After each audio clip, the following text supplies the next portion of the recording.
約會像是為分享到飽肚滋味，有任何難題卻不提起。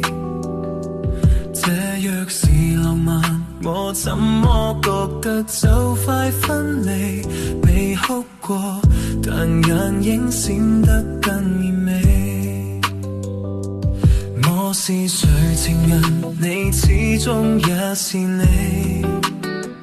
微笑靜默負我，笑比哭更可悲。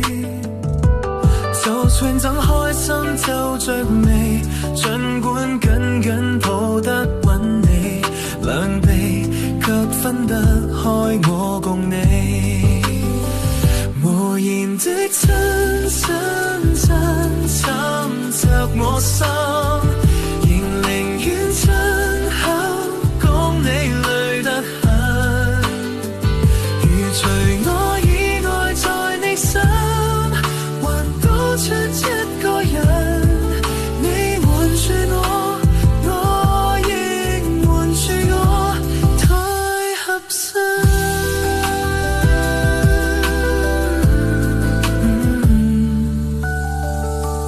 這就是談情敲企得下着我，除了近來繁忙，我所知有幾多？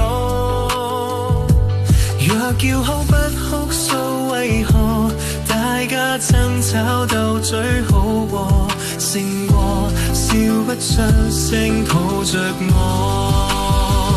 無言的